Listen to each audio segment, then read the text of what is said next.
চমৎকার আল্লাহর সৃষ্টি, কতটাই না অপরূপ। অপলক দৃষ্টিতে তাকিয়ে থাকতে ইচ্ছে করে।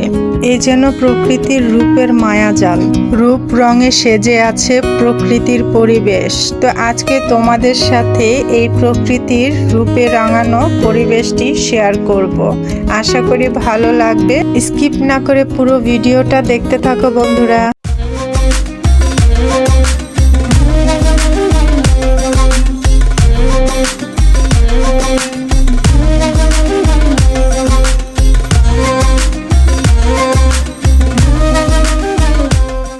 আসসালামু আলাইকুম বন্ধুরা, আল্লাহর অশেষ রহমতে আবারও একটি দিন দেখতে পেলাম।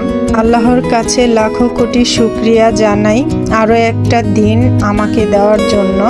তো অনেক দিন যাবৎ অসুস্থতায় ভুগছিলাম, জ্বর, শরীর ব্যথা।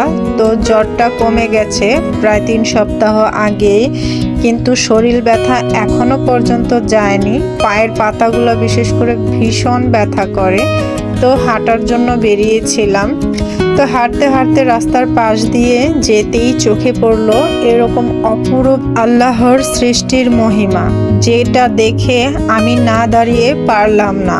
আমার তো মনে হয় এখান দিয়ে যাওয়ার প্রত্যেকটা মানুষই একবার হলেও তাকায় এই সুন্দর দৃশ্যটার দিকে।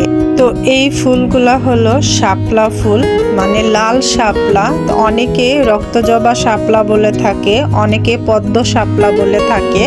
তো তোমরা কে কি নামে ডাকো অবশ্যই কমেন্ট বক্সে জানিয়ে যাবে। তো আমি তো লাল শাপলাই বলি। এই শাপলাতে কিন্তু প্রচুর ঔষধি গুণ রয়েছে, এটা শরীরের জন্য অনেক উপকারীও। এটা খেলে অনেক অসুখ থেকে মুক্তি পাওয়া যায়। তো এই শাপলাটা দেখুন কত সুন্দর, জায়গায় জায়গায় থোকা থোকা হয়ে আছে। আর এর পাশে রয়েছে আরো অনেক ঔষধি গাছ, যেগুলো নাকি একদম অনেক ঔষধি গুণে ভরপুর। তা আপনারা হয়তো অনেকেই চিনবেন এই লতাটা, যারা গ্রামে থাকে বিশেষ করে তারা চিনে। তো আমিও কিছুটা উঠিয়ে নিয়েছিলাম। এটাকে স্বর্ণলতা বলে বা সোনালত বলে, আমাদের দেশের বাড়িতে একে সোনালত বলে, আর আমাদের শ্বশুর বাড়িতে ঢাকাতে এটাকে স্বর্ণলতা বলে। তো এই গাছটাকেও অনেকে অনেক নামে চিনে, আমি জানি না কে কে নামে চিনে। তো আমি যে দুটা জানি সেটাই বললাম।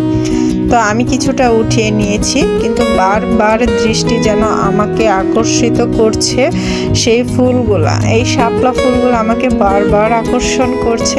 আমার খুবই ভালো লাগছে। আমার খুব ইচ্ছে হচ্ছিল আমি একটা ফুল হলো আমার হাতে নেই। তো দেখুন অনেকটা জায়গা জুড়েই কিন্তু শাপলাগুলো ফুটে আছে।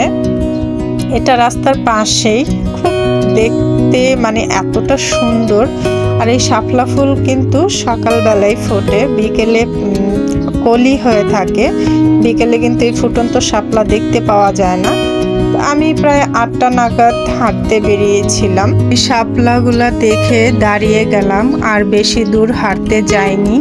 তো কেউ বোধহয় শাপলা উঠিয়েছিল, একটা শাপলা ছিঁড়ে পড়ে আছে। তো ওই শাপলাটা আমি নেওয়ার জন্য একটু ব্যাকুল হয়েছিলাম। তো আমি শাপলাটা পরবর্তীতে নিয়ে আসবো বলতে নিয়ে এসেছিলাম। তো আমি চারিপাশটা বসে বসে দেখছিলাম। তো ভাবলাম আমার বন্ধুদের সাথে একটু শেয়ার করি। এত সুন্দর একটা দৃশ্য, এত সুন্দর একটা মনোরম পরিবেশ, কি করে তোমাদের সাথে শেয়ার না করে থাকি। তো সেই কারণেই আজকের ভিডিওটা করা। আশা করি তোমাদের খারাপ লাগবে না, কারণ প্রাকৃতিক পরিবেশ কখনোই কারো খারাপ লাগে না। সে যত বড়ই কঠিন বা শক্ত মনের মানুষ হয়ে থাকুক না কেন, ফুল বা প্রকৃতি পরিবেশের কাছে তাকে হার মানতেই হবে।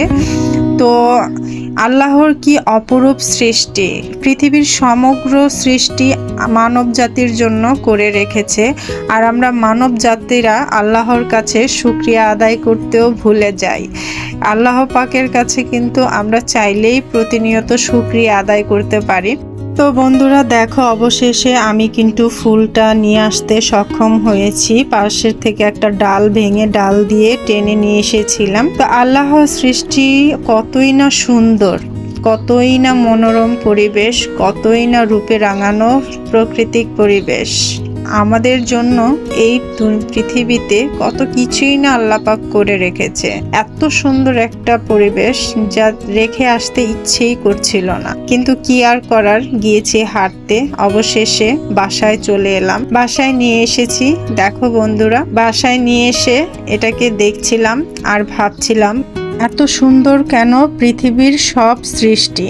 একদিন সব মায়া ত্যাগ করে চলে যেতে হবে এই পৃথিবী ছেড়ে। যাই হোক বন্ধুরা, পৃথিবী ছেড়ে যাওয়ার সময় এখনো আসেনি, তবে ভিডিও থেকে বিদায় নেওয়ার সময় এসে গেছে। আজকের মতো বিদায় নিচ্ছি।